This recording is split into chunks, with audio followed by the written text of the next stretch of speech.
कधीच नाही चुकणार तुमचे फेवरेट टीव्ही शोज झी5 सोबत, तेही एकदम फ्री।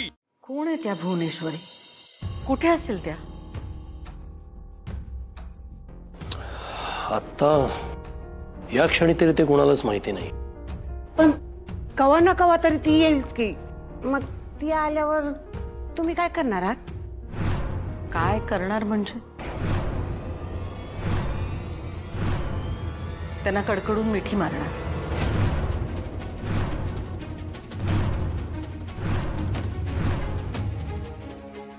चारू, काय बोलतेस तू? हे ती भुवनेश्वरी आली तर तू तिला मिठी मारशील? हो। चारू, तुला राग नाही आला त्या बाईचा? राग काय येईल मला त्यांचा?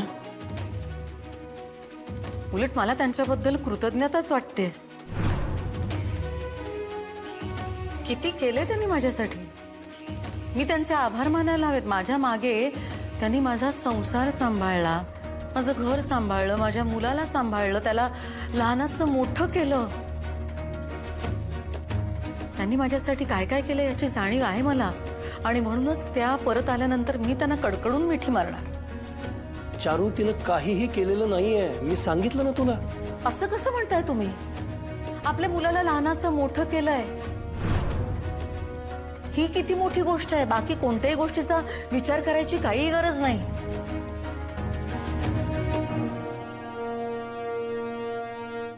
चारू, आपल्या त्याच मुलाला तिनं जाणीवपूर्वक निरीक्षण ठेवलं ह्याचं काहीच नाही।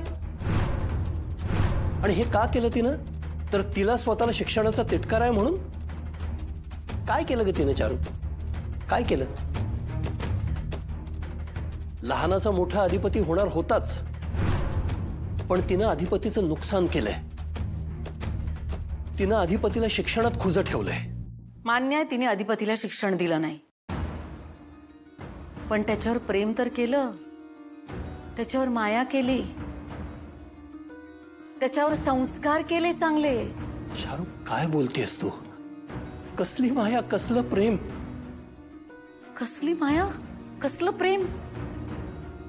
अहो, इथे आल्यापासून मी बघते अधिपती किती प्रेम करतो त्यांच्यावर।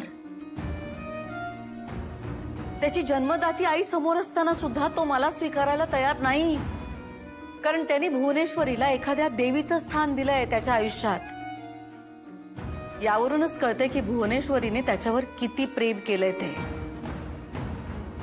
माझ्या मुलाला त्यांनी स्वतःचा मुलगा समजला, हीच खूप मोठी गोष्ट केली त्यांनी।